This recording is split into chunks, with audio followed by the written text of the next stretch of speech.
Hey YouTube, Gecko Guy 31127 here. Haven't done a video in a while, sorry about that. I've been working 50 hours a week. Currently just got laid off. So, what's going on in this tank? You guys saw in the previous video that I unboxed this. I had a gargoyle gecko in there, I just never got around to filming him. And for whatever ungodly reason, it passed away within 2 weeks of me owning it. I'm like, you know what? I hate to say this, but I don't want any more animals right now. I just can't take care of, it's hard to manage the ones that I have right now.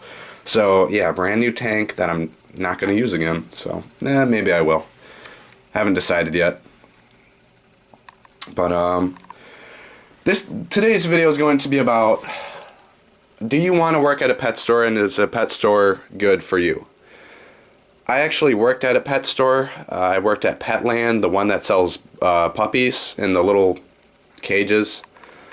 So here's a rundown of my pet stores here in Wisconsin, in my area. We have a Petco, a Petland, I have a Heart Pets, and Pet Supplies Plus. I worked at I worked at Petland, and I also had an interview with Petco. I wound up turning Petco down because they were only offering 25 hours a week at $7.25 an hour versus my 50 hours a week at $9 an hour. Even though I absolutely hated the work that I was doing at the time, but I feel that money is more important than working at a pet store. So I worked at Petland for all of 3 weeks and got laid off. It's not because I suck, it's just that if you don't sell, you don't stay. So with Petland, it's all about making money, making up stories, and selling puppies. That was my first retail job, so if you don't have any retail experience, I don't recommend applying for a pet store. If you worked at a retail store, like a sporting goods store, like maybe JCPenney, someplace in the mall, Hot Topics, you name it, it might be okay for you to apply. It's just that you need to know about these animals. However, I know about the animals in their store. I can explain everything perfectly. What they need, what food they want. I could make like a 20-minute conversation with the customer to get them to buy a leopard gecko because I know so much about them. But it's like, here's how you basically have to sell at Petland. So what brings you in today? The customer says, oh, I'm here to buy a leopard gecko. So I would have to say, oh, let me help you with that. Here, I recommend a 20-gallon cage, you know, because size, the bigger the cage, the better it is, the more room they will have, and the better the gecko will feel for thermoregulating and also the feel of security. Also, I would recommend you buy 3 hides. You know, that's another $50 right there that the customer buys.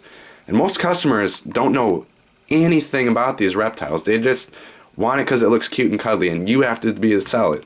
You have to be the one to sell it. So Petland's motto is find the right animal for the right customer. Also, I would have to recommend getting random cage decor that they probably don't need. And I would have to make sure to recommend like cage carpet, even though, you know, you guys know I use paper towel. As a selling perspective, you need to recommend like cage carpet, sand, which I don't recommend. You know, like your Eco Earth, even though it's not for a leopard gecko, but you get the point. So that kind of a deal right there. Petland is all commission based, so whatever you sell, you get a cut of that profit. I made a $2,000 transaction for selling a Corgi puppy, and I'll tell you guys, say what you want, puppy mill or not, it's illegal in the state of Wisconsin to own or even sell a puppy mill dog. The owner physically goes out to each breeder and selects the finest dogs that he can find. So I can assure you that they don't sell puppy mills. It's just to what extent are the puppies healthy. So